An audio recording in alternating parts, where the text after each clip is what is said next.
If you enjoy truthful and heartfelt conversations to inspire you to become a better version of yourself, Empowering Stories will help you.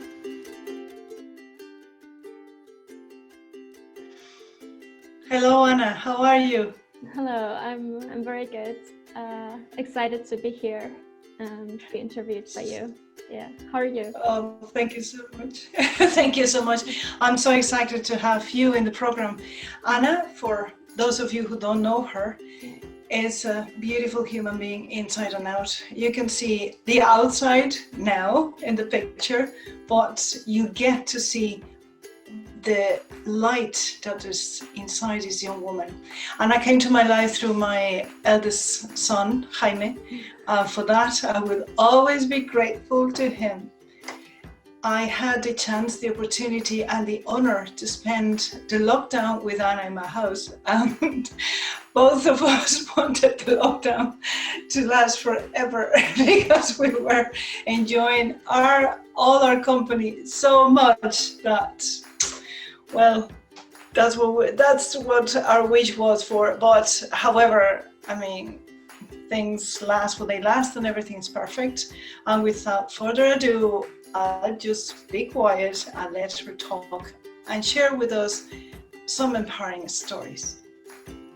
The microphone is yours, Anna. You can share with us now what's a message that you would have for another woman. If you do it, they can do it as well. So what would you have to say? Even though you're very young, still, there's lots for you to share with us.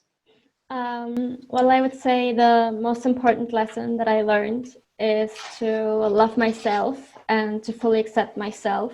Now I'm still practicing that self-love, but I feel that it is one of the most empowering things that you can do for yourself to just realize that you will always be there for yourself. And I think that's very important to realize. God Almighty, you are so wise, because the whole purpose of this channel, of this YouTube channel, is for us, overall for us women, to understand that if we heal ourselves by loving ourselves, and that goes in, it's okay that we love ourselves. Even because I think that we grow up with the thought of we need to serve everybody else. Is that what you grew up with? Is that the idea that was instilled in you? Like put the others first? Yeah, I would definitely say that whenever I would make a decision in the past, I had this people-pleasing mentality in mind. So I would think, how are others going to react? Is it going to impact other people? And I would always put myself second place. Yeah, that's certainly something that I grew up with. Yeah, that's common to most of us sisters, I think. Yeah. And how do you put yourself first? And that's not bad for the others. How can you serve others best by putting yourself first? Can you give us some examples? Day-to-day examples, small things. Well, first of all, I would say that it doesn't have to be either or. I mean, you can do yourself good while you're doing others good. So it's not I'm choosing myself over other people, but by doing myself good, the people around me are benefiting from it as well. That's how I see it. So one of the things I would say that I did for myself was coming to Ireland and to follow my dreams. And I don't think that I hurt anyone else with that. And in fact, that most people that I've spoken to from my family, they now see me way happier than I was before. So by choosing something that I wanted to do for myself, the people around me recognize the happiness within me that they didn't see before. That makes sense. And only for the people listening, you're coming from? I'm coming from Germany. Yeah, I'm coming from Germany originally. Yeah. So would it be fair to say that you're giving them permission to think outside the box and to say, wow, there's another world out there. We can do other things and it won't impact us harmful. It's the other way around. Certainly, yeah. And I would say that, I mean, our options are only as limited as our fantasy is and our imagination. Say it again. I love that. Right. Our options are only as limited as our fantasy and our imagination. Awesome.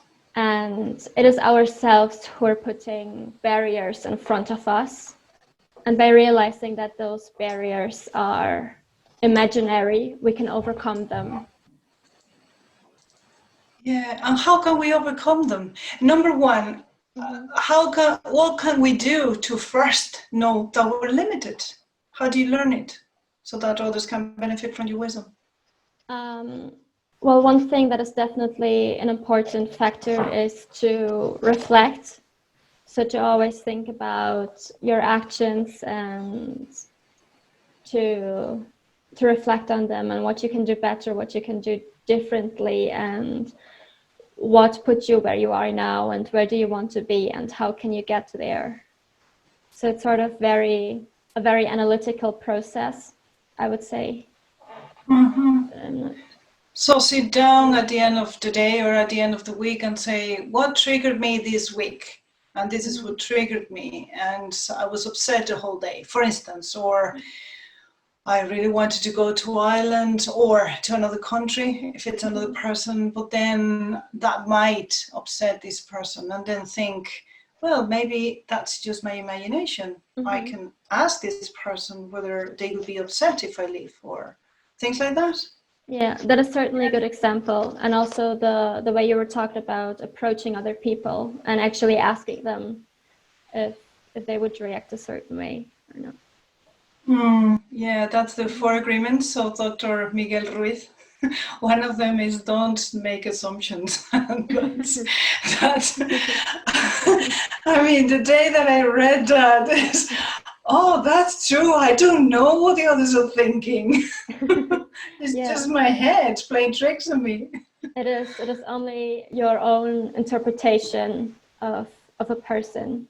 Yeah, like my mom is going to be upset if I go to this party, and maybe your mom is delighted that you go to that party because you have fun, but at the same time she's worried that something happens to you, so you're just mixing everything, and in the day both of you are pissed off. Does it make sense? Right. Yeah, it does. What other things do you do to love yourself that other people can benefit from again? Yeah. Something that I've recently started is something called Loving Kindness Meditation, LKM. And so it's basically like a normal meditation, but it's with the focus of sending love to yourself and also sending love to family and friends and even to strangers. So you're basically concentrating on the love that you feel for whoever it is, yourself or for you, for example, and you're concentrating on sending that love to whoever it is you want to receive it.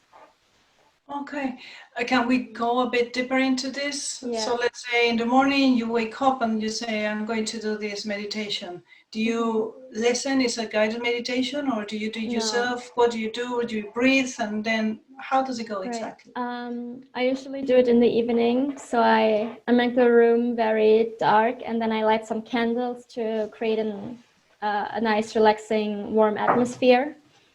And then I sit on the floor and I sit up straight and I try to concentrate on my breathing to fully relax and sort of zoom everything else out. Yeah. Okay, so it's the breathing and then is the thoughts. Yeah. You go into thoughts. So do you say I love myself, or do you put your attention in your heart, or how does it go? I'm asking you all this because it could be a very powerful tool for others to imitate, to do the same thing. So I would like to have the whole set of instructions, if that's okay. Well, I would say that, of course, for everyone, they would have to see what works best for them. So there's not Very one way, wise. not one way to do it. The way I do it is I concentrate on what I feel in my heart, and I can personally feel my heart sort of getting warm when I think about the people that I love and about how I've come to love myself and to accept myself. And then I sort of imagine it to go out of me in waves, if that makes sense. Perfect. Yes. Yes. Right. Yeah. Oh, that's amazing. And for how long do you do it? And again, I know that for every person it's going to be different amount of time, but how long does it take? For me, it's usually about half an hour, I'd say. Yeah. And I don't do it every day. Maybe 2 times a week, 3 times. Yeah. So whenever I find the time to do it. Okay, that's fantastic because it's not something that's hard. It's like every week for every day for 3 hours. No, it's a few minutes for every now and then. Basically, And you can, whenever you find the time to do it, really. yeah. Okay. I know that something else that you do that shows love to yourself is your diet. Would you like to tell us something about your diet? Yeah. If that's okay. Well, of course. Well, I'm just laughing because your son and I, we would have different opinions on the way that we are eating. Yeah.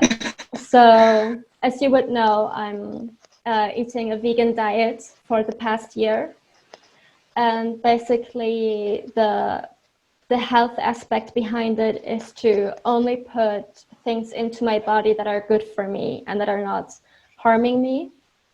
So I would eat many fruits and vegetables, especially right now in summer because there are more fruits.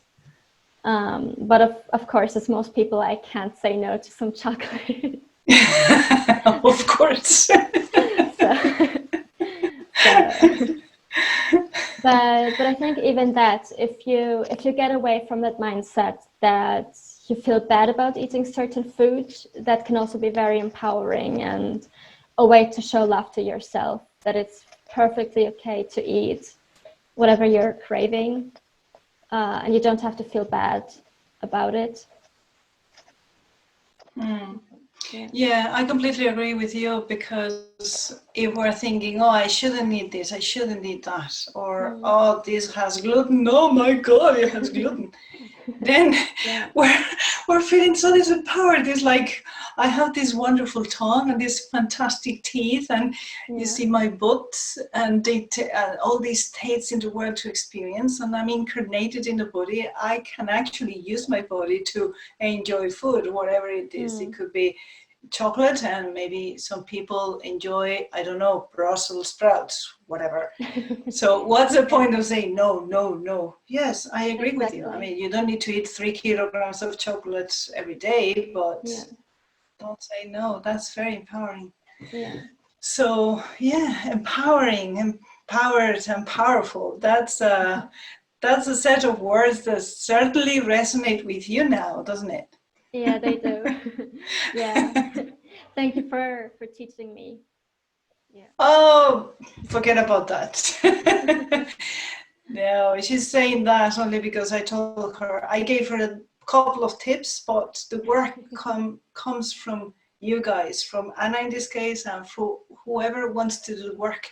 Because at the end of the day, Anna, you have to do the work and we have to do the work. Nobody can do it for us. We can just show some things. Yeah, you helped me push me in the right direction. Definitely. Literally. Yeah. Yes.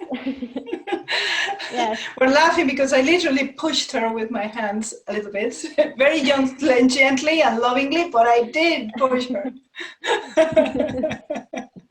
Yeah. What could you say to some young woman, or not so young a woman, who's in a position that feels a bit disempowered and sees the world in a different perspective that is anything but shiny? What would you tell them? Well, certainly I would ask them why first. I mean, what is the reason for the way that they feel?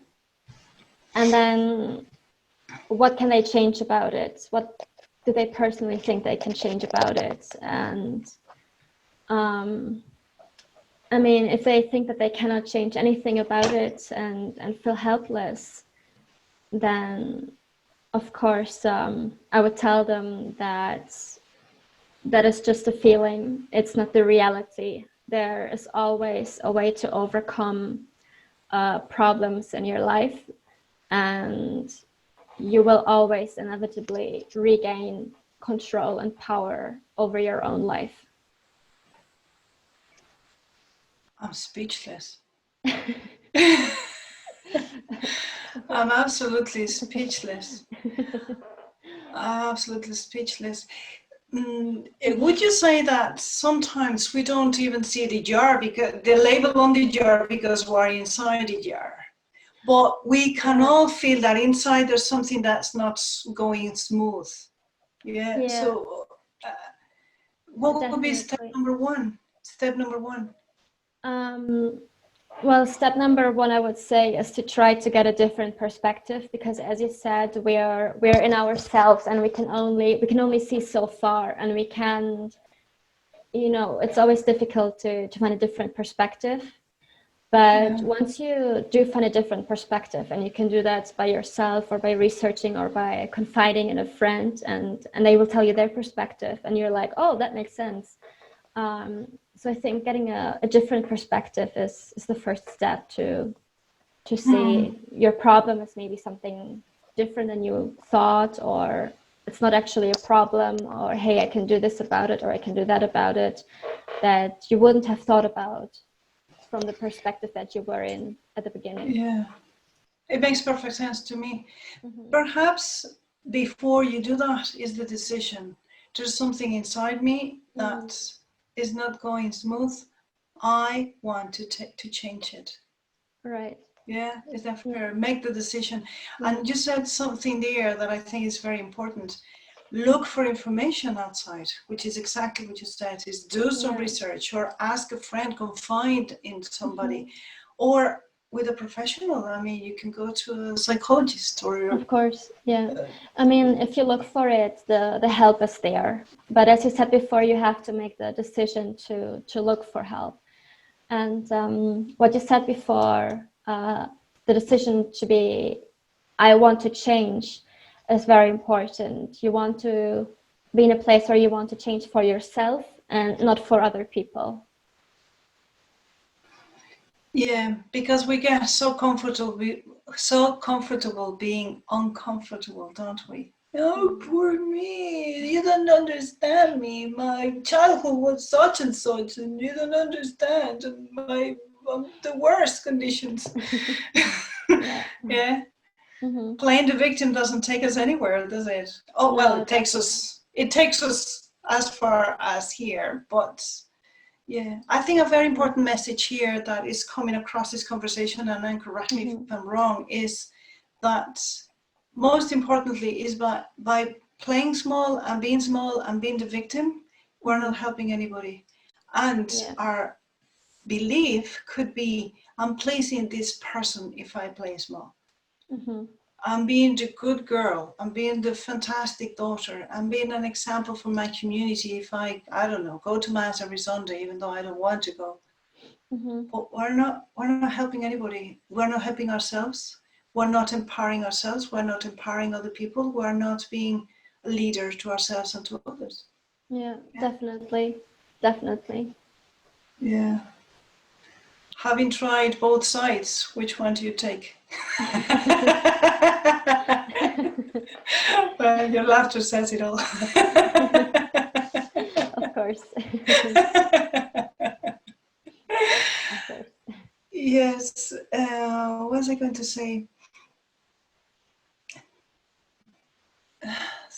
Give us 3 nuggets of wisdom. 3 minutes of wisdom. Nuggets. 3 pieces, 3 tips. Yeah, I'm going to push you a little bit there. Tomorrow, wake up, and as soon as you get out of bed, this, and this. Well, first of all, get out of your comfort zone. And I mean, that can be whatever it is. That can be something completely different depending on the person we're talking about.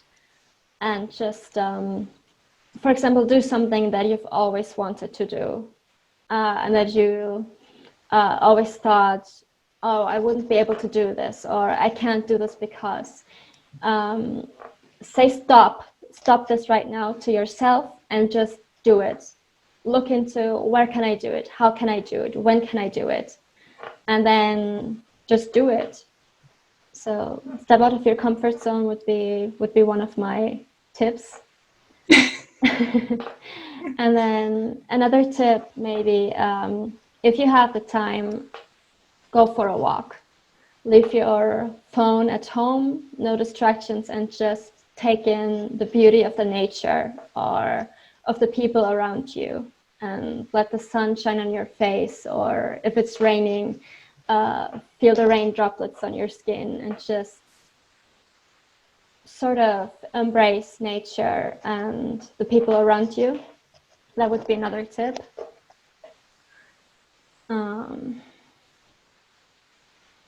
I'll have to think about the third one for a moment.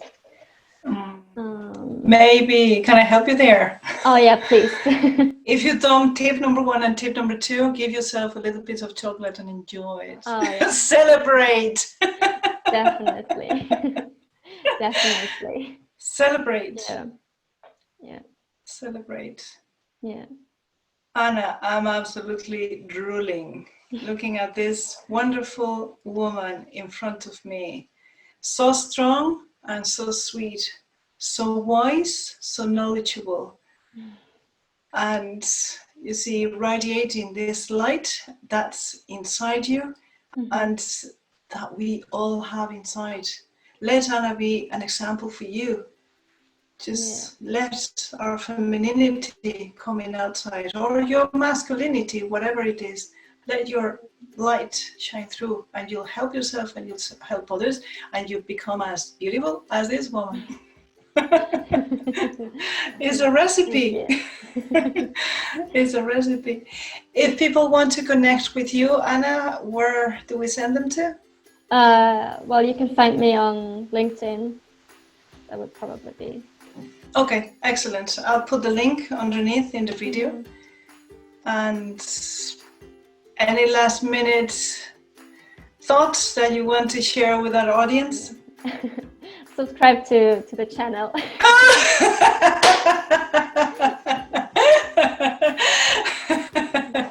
I didn't tell her anything, but that's a great idea. Anna, what a pleasure. God bless. I'm so delighted to have you in my life. Thank you. You're a blessing. Thank you too.